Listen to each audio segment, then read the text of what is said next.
안녕하세요. BTX입니다. 오늘은 여호수아 24장을 살펴보겠습니다. 여호수아는 이스라엘의 역사를 간략하게 기록하면서 이 모든 일들이 하나님이 하신 일들이라는 것을 부각시키고 있습니다. 1절부터 13절 가운데 13번이 내가 혹은 나라는 대명사를 사용하므로 하나님이 친히 하셨다는 것을 강조하고 있습니다. 과거의 역사를 살펴보면 하나님이 우상을 섬기던 조상들을 구원하여 가나안 땅으로 인도하여 들이셨습니다. 가나안 땅에서 약속을 따라 살던 나그네 조상들이 큰 민족을 이루게 하기 위해서 하나님은 그들을 애굽 땅으로 보내셨습니다.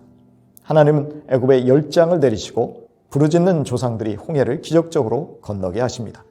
그리하여 노예 생활하던 조상들을 출애굽하게 하셨습니다. 하나님은 이스라엘 백성을 광야에 거하게 하시다가 요단 동편 땅도 정복하게 하시고 드디어 요단을 건너 가나안 땅으로 들어오게 하셨습니다. 가나안 땅의 정복도 이스라엘 백성들의 군사력이 아니라 오직 하나님의 초자연적인 기적을 통하여 하셨습니다. 이스라엘 백성이 미처 몰랐던 발람과 발락이 회축했던 저주의 계획도 하나님이 친히 무력화시키시고 막아주셨습니다. 가나안 땅의 아름다운 실과들을 얻을 수 있었던 것이나 그들이 건축한 성읍들을 모두 차지할 수 있었던 것 모두 하나님이 하신 일들이었습니다. 수고도 아니하고 하나님의 축복을 누릴 수 있었던 것은 하나님의 은혜가 아니고는 상상할 수 없는 일이었다는 것입니다.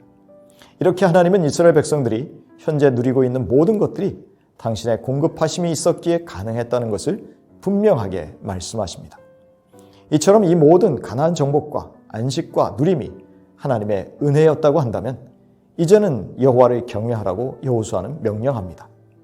하나님의 백성들의 두려움의 대상은 오직 하나님 한 분밖에 없다는 것을 분명히 깨달으라는 것이죠.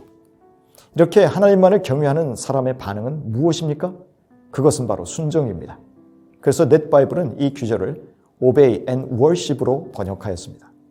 하나님을 두려워하는 하나님의 백성들은 이제 하나님의 말씀에 순종하는 삶을 살아야 한다는 것입니다. 하나님이 우리로 하여금 지키라고 하신 말씀들과 계명들을 전적으로 순종하는 것이 참으로 하나님을 경외하고 예배하는 삶이라는 말씀입니다.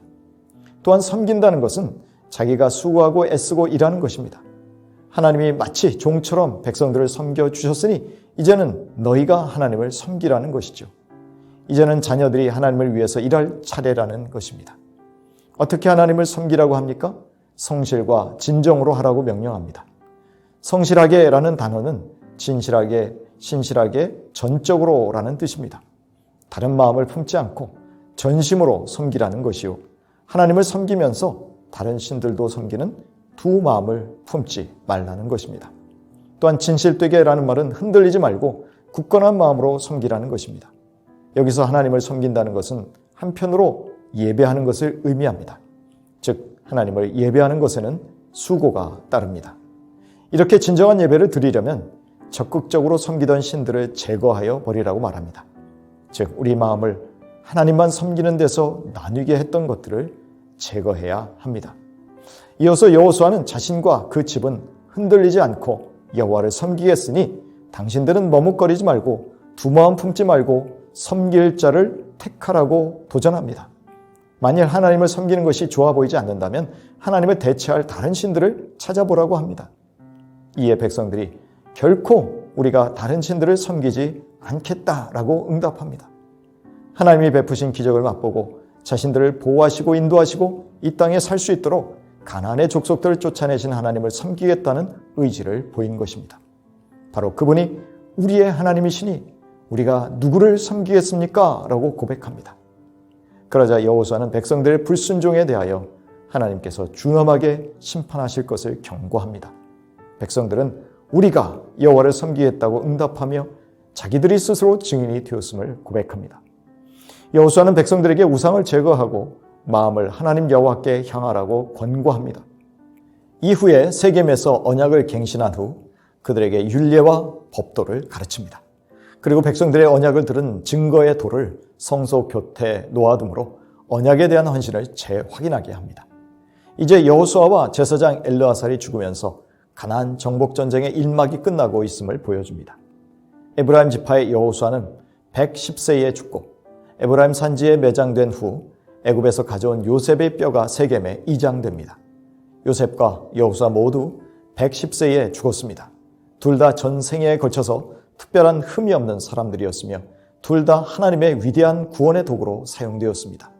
둘 다 믿음의 사람들이었습니다. 요셉은 죽기 전에 하나님의 분명히 이스라엘 자손들을 애굽에서 이끌어 가나안으로 데려갈 것을 믿었습니다. 그래서 그 후손들에게 자신의 뼈들을 가지고 가나안으로 가서 묻어달라고 부탁한 것입니다. 그 부탁을 요셉의 자손들이 이행한 것이지요. 요셉의 믿음이 실제로 성취된 것입니다. 여호수아서는 이스라엘의 역사에 있어서 가장 위대한 시기였습니다. 그러나 거룩한 전쟁은 아직 끝나지 않았습니다. 이스라엘 백성들이 하나님이 약속하신 땅을 완전히 정복하고 누리기 위해서는 계속해서 하나님께 거룩하고 신실해야 합니다.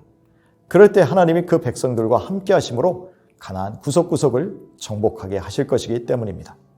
그래서 우리는 이어질 사사기를 이러한 관점으로 바라보아야 합니다.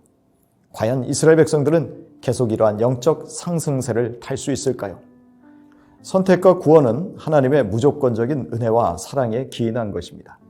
그렇다면 구원을 베풀어 주신 참 하나님이신 여호와를 섬기는 것이 주신 구원을 계속해서 누릴 수 있는 근거가 됨도 깨달아 알아야 합니다. 그러므로 하나님이 허락하신 가나안이라는 축복을 누리기 위해서는 여호와 하나님을 선택하고 섬기겠다는 각자의 결단이 있어야 했습니다. 구원은 무조건적이지만 복된 삶을 누리는 것은 우리의 선택과 결단에 달려있기 때문입니다. 여호수아처럼 우리 역시 나와 내 집은 여호와 오직 여호와를 섬기겠노라고 결단하시길 축복합니다. 성령으로 거듭난 사람들일지라도 성령으로 육체의 욕심을 죽이지 않으면 언제든지 옛 생활 습관으로 돌아갈 수 있기 때문입니다. 그래서 우리는 늘 하나님의 영으로 충만해져야 합니다. 로마서 8장 12절 이하입니다. 그러므로 형제들아 우리가 빚진 자로 돼 육신에게 져서 육신으로 살 것이 아니니라. 너희가 육신대로 살면 반드시 죽을 것이로되 영으로서 몸의 행실을 죽이면 살리니 무릇 하나님의 영으로 인도함을 받는 사람은 곧 하나님의 아들이라.